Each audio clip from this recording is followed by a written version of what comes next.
Baik, bismillahirrahmanirrahim. Assalamualaikum warahmatullahi wabarakatuh. Kali ini saya akan mencoba membuat video tentang pembuktian rumus untuk limit trigonometri. Ya, bentuk limit tak tentu trigonometri dari bentuk x per sin x di mana x mendekati 0 dan limit x mendekati 0 untuk x per tan x yang masing-masing hasilnya sama, yakni sama dengan 1. Oke, kita buktikan dulu untuk yang bentuknya sin ya. Oke, perhatikan lingkaran satuan. Nah, lingkaran satuan ini maksudnya lingkaran yang memiliki jari-jari satu. Ya. Ada lingkaran yang berwarna merah. Ya, saya tempatkan pusatnya di titik asal ya, titik 0,0. Jari-jarinya satu. Nah, di sini ada titik A, B, C, dan D. Di mana D ini titik A yang ada di luar lingkaran. Kemudian B dan C titik yang terdapat pada lingkaran. Dan A titik di dalam lingkaran. Oke, kita perhatikan sini ada dua segitiga yang sebangun ya. Ya, segitiga OAB dan segitiga OCD ya. Kenapa dia sebangun? Karena dia memiliki besar sudut yang bersesuaian sama besar ya. Ya, sudut AOB sama dengan sudut COD, kemudian sudut OAB sama dengan sudut OCD, dan terakhir sudut OBA ini sama dengan sudut ODC ya. Jadi dia bisa dikatakan segitiga OAB dan OCD sebangun. Oke, kemudian selanjutnya kita perhatikan titik B ini adalah hasil perpotongan lingkaran ya dengan garis OD. Ya, sehingga garis BA tegak lurus dengan OC ya, tegak lurus ya. Kemudian langkah selanjutnya kita harus tahu ya ada di mana posisi A, B, C, dan D ya, koordinatnya ya. Ya, ada di titik apa ya, koordinat titik dari A, B, C, dan D. Oke, sekarang kita coba cari untuk yang titik A terlebih dahulu. Jelas titik A ini adalah titik yang terdapat pada sumbu X, sehingga kita sudah dapat dipastikan bagian ordinatnya itu 0 ya. Ya, tinggal kita mencari absisnya saja ya. Oke, perhatikan langkah pertama adalah segitiga OAB ya. Jelas ini segitiga siku-sikunya di A. Ya, kita untuk mencari ya posisi A ini, maka kita coba lihat segitiga OAB dengan sudut katakanlah X. Nah, dari sini kita bisa menggunakan perbandingan trigonometri yang bersesuaian ya. Karena kita ingin mendapatkan OA dan OB ini kita tahu adalah jari-jari panjangnya 1 karena tadi lingkaran satuan, maka kita gunakan OA dengan OB. Nah, OA ini adalah sisi samping, OB adalah sisi miring, maka kita gunakan perbandingan trigonometri samping miring adalah cos. Ya, cos X adalah samping OA, miringnya OB. Nah, karena OB besarnya 1 ya, jari-jari, jadi cos X sama dengan OA per 1. Jadi sama saja cos X sama dengan OA. Jadi panjang OA nilainya sama dengan cos X. Ya, jadi ini OA ini sama dengan panjangnya dengan cos X. Karena O adalah titik asal, maka pasti besar absis di titik A ini adalah cos X. Nah, sehingga bisa kita katakan titik A ada pada koordinat cos X, 0. Jadi di sini nilainya adalah cos X. Ya. Absisnya cos X, ordinatnya adalah 0. Oke, selanjutnya kita akan mencari titik B. Nah, dengan menggunakan segitiga yang sama OAB. Nah, karena untuk mencari titik B, nah pastinya titik B ini bagian absisnya sama dengan A ya, cos X. Tinggal kita mencari ordinatnya. Nah, untuk mencari ordinat berarti kita mencari panjang AB. Ya, dengan segitiga yang sama kita gunakan AB dengan OB ya. Berarti depan dengan miring. Depan miring kita gunakan perbandingan trigonometri sin. Maka kita punya sin X sama dengan depan AB, miringnya OB. Nah, karena kita tahu bahwa OB ini adalah jari-jari lingkaran, besarnya 1, maka sin X akan sama dengan panjang AB. Nah, kesimpulannya panjang AB ini adalah sama dengan sin X ya. Jadi ini ordinatnya nih, kalau kita cari berarti ini dari sini ke sini sama dengan sin X, sehingga koordinat titik B dapat kita tentukan berada pada cos X, sin X. Nah, selanjutnya kita akan mencari C dan D. Nah, untuk C kita mudah sekali ya. C ini kan kalau kita lihat ada pada lingkaran ya, sehingga panjang OC ini kan pastinya 1. Ya, pastinya 1. Nah, karena C ada pada sumbu X, maka pastinya 1,0. Ya, jadi titik C ada di koordinat 1,0. Nah, terakhir kita akan mencari titik D. Ya, tapi sebelumnya kita coba perhatikan dulu segitiga OCD. Ya, segitiga OCD. Jelas ya, siku-siku sama seperti OAB. Ya, siku-siku di C ini sekarang OCD. Nah, untuk mencari titik D, nah jelas absisnya sama dengan C. Ya, berarti 1. Tinggal kita mencari 1, berapa nih bagian ordinatnya. Berarti D itu pasti 1, sekian gitu ya. Nah, berarti untuk mencari titik D ini ordinatnya kita harus mencari panjang CD. Nah, panjang CD kita akan bandingkan jangan dengan sisi miring karena kita nggak punya sisi miringnya. Nah, kita gunakan sisi samping.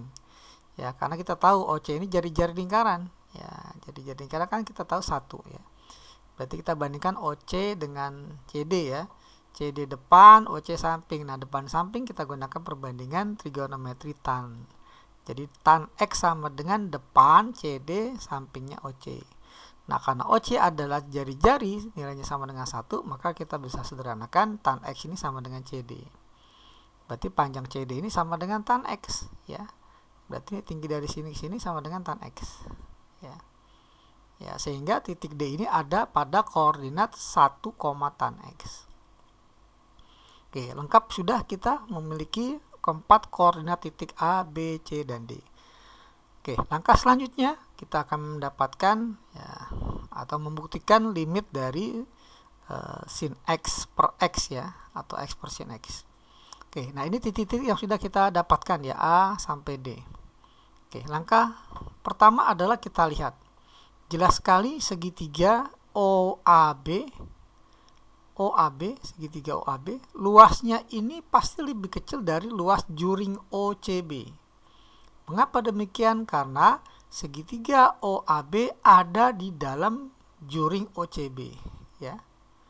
Ya, jadi pastinya segitiga OAB lebih kecil daripada luas juring OCB. Nah, luas juring OCB, ya, luas juring OCB ini juga lebih kecil daripada segitiga OCD. Ya, karena luas juring OCD ada di dalam ya segitiga OCD gitu. Jadi kita punya 3 pertidaksamaan, luas OAB lebih kecil daripada luas OCB ya, juring OCB, dan lebih kecil dari segitiga OCD. Oke, sekarang kita akan mencari luas segitiga dengan rumus setengah kali alas kali tinggi. Kalau luas juring rumusnya adalah sudut dari juring itu dibandingkan dengan satu putaran lingkaran dikali luas lingkaran gitu ya. Oke, kita lihat luas OAB. Ya, rumusnya setengah kali alasnya OA, tingginya AB. Kemudian luas segitiga OCD alasnya OC, tingginya CD. Jadi setengah kali OC kali CD. Nah, untuk luas juring, nah rumusnya itu sudutnya kan X, besar sudutnya. Bandingkan dengan satu putaran penuh lingkaran ini, sudutnya adalah 2V atau 360 derajat ya. Nah, tapi kita dalam bentuk V. Dikali VR kuadrat, ya, luas lingkaran. VR kuadrat, karena jari-jarinya kita tahu 1, maka jadi V kali 1 kuadrat. Nah, ini V sama V bisa kita coret nantinya ya. Nah, jadi kita punya setengah OA tadi panjangnya cos X. Ya. AB panjangnya adalah sin X. Ini lebih kecil dari X bagi 2 ya, setengah X, karena V-nya coret. Lebih kecil dari setengah kali OC. OC ini adalah jari-jari, jadi panjangnya 1. Kali CD. CD ini tadi sudah kita peroleh hasilnya tan X. Nah, dapatlah bentuk seperti ini ya, pertidaksama dengan 3 ruas. Setengah kosin lebih kecil dari setengah X, lebih kecil dari setengah tan X. Nah, kita sederhanakan, ketiga ruas kita bagi setengah. Atau kita kali 2 ketiga ruas ini untuk menghilangkan setengahnya. Jadi kita peroleh ruas kiri cos X kali sin X, tengahnya menjadi X, ruas kanannya menjadi tan X. Nah, karena kita ingin mencari limit dari X per sin X, maka ketiga ruas ini kita bagi dengan sin X agar muncul bentuk X per sin X. kita bagi ketiga ruas dengan sin X. Nah, jadi cos X kali sin X dibagi sin X. Yang ruas tengahnya X dibagi sin X, yang ruas kanannya tan X dibagi sin X. Nah, ruas kiri jelas ya, kalau sinnya kita coret, dapatlah cos X. Yang tengah biarkan X per sin X. Nah, yang ruas kanan, tan ini kan sin per cos. Dibagi sin, maka tersisa hanya 1 per cos. Nah, dapatlah bentuk sederhananya, cos X lebih kecil dari X per sin X lebih kecil dari 1 per cos X. Nah, langkah selanjutnya, karena kita ingin membuktikan limitnya, maka kita berikan limit ya untuk ketiga ruas. Ya, limit X mendekati 0 masing-masing dari cos X, limit X mendekati 0 dari X per sin X lebih kecil dari limit X mendekati 0 dari 1 per cos X. Nah, kita tahu ya langkah selanjutnya pastinya kita untuk mencari limit X dibagi dengan sin X, kita lihat hasil dari ruas kiri dan ruas kanan. Ya, hasil limit dari ruas kiri dan kanan jelas sekali di sini cos X, X-nya 0, maka kita punya cos 0 kan 1. Kemudian ruas kanan limit X mendekati 0 dari 1 per cos X. Ya, 1 dibagi cos 0, cos 0 kan 1. 1 bagi 1 hasilnya 1. Jadi ternyata limit X dibagi dengan sin X ketika X mendekati 0, limit ini ada di antara 1 sampai 1. Sehingga menurut ya teorema Apit ya, maka terbukti bahwa limit dari X per sin X ini akan sama dengan 1. Ya, jadi kita sudah membuktikan untuk yang rumus yang pertama bahwa limit X dibagi sin X sama dengan 1. Oke, selanjutnya kita akan buktikan bagaimana kalau seandainya nanti dipinta bukan X per sin X tapi terbalik, sin X dibagi X. Ya, kita buktikan bahwa limit sin X dibagi X untuk X mendekati 0 hasilnya juga sama dengan 1.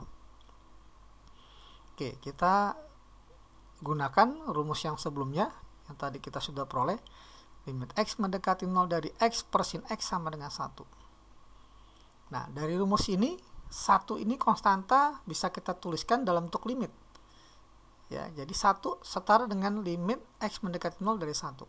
Ya kan, limit dari konstanta sifatnya sama dengan konstanta itu sendiri. Jadi limit dari 1 untuk X mendekati 0 hasil juga 1 sama.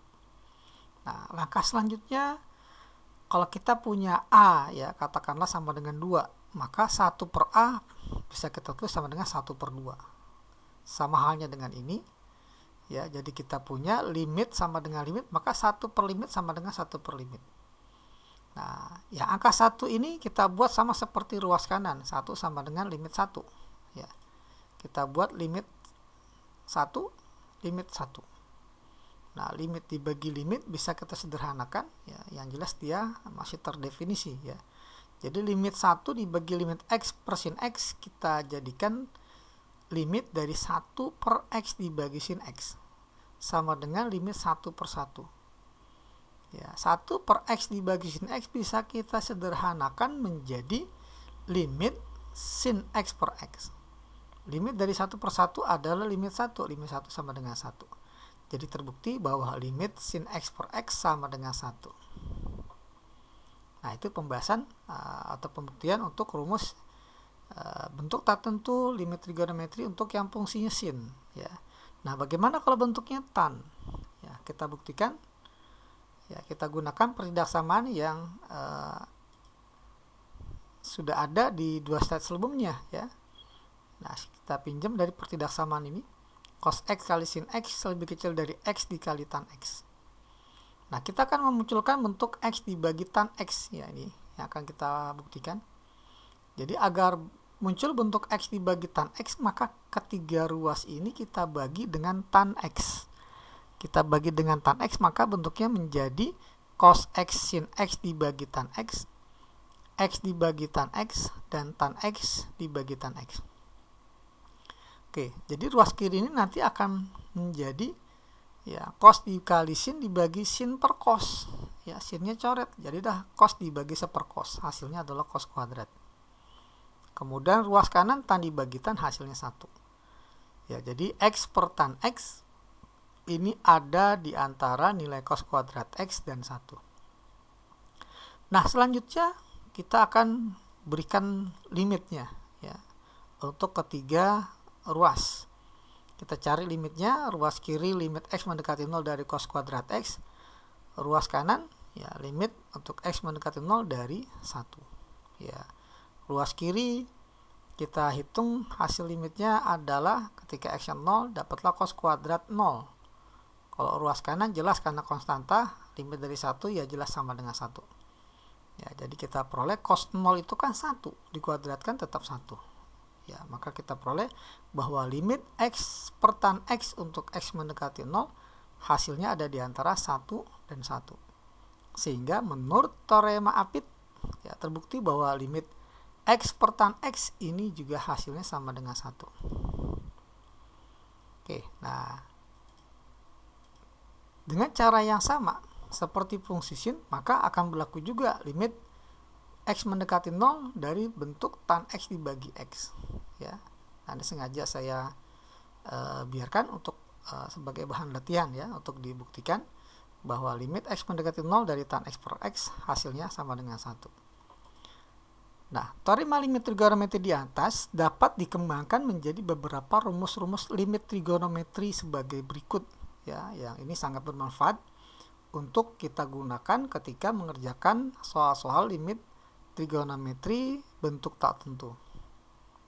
Nah, ini ada 6 ya, masing-masing semuanya x-nya mendekati 0 ya. Ini yang 1 sampai 4 sudah kita buktikan ya, limit sin x per x per sin x dan tan x dibagi x hasilnya sama dengan 1. Nah, kemudian untuk 5 dan 6 ini ya, koefisien x-nya tidak sama dengan 1 tapi a dan b ya, maka hasilnya a per b, ini juga a per b ya. Selanjutnya 7 sampai 8. Nah, untuk 7 dan 8 sama ya, x-nya mendekati 0, tapi untuk 9 sampai 12 ya x-nya sudah tidak menuju 0. Nah, katakanlah di sini menuju alfa. Ya, saya rasa sama ya. Nanti bisa kita gunakan pemisalan ya. Kemudian ini 13 sampai 18 ya, hampir sama dengan 1 sampai 6, hanya saja dia membandingkan sin dengan tan ya, dicampur ya. Kalau tadi kan sin dengan x ya, tan dengan x ya, sin dengan x dengan sin ya. Sekarang di sini 13 sampai 18 sin dengan tan dengan sin dengan tan. Dan yang terakhir 19 sampai 22 ini setara dengan poin 9 sampai poin 12. Nah, oke, demikian pembahasan untuk pembuktian limit trigonometri bentuk tak tentu ya. Nah, nantikan video pembahasan untuk soal-soal pembahasan latihan-latihan dari limit trigonometri bentuk tak tentu. Nah, tentunya di channel yang sama. Saya ucapkan sekian, terima kasih. Wassalamualaikum warahmatullahi wabarakatuh.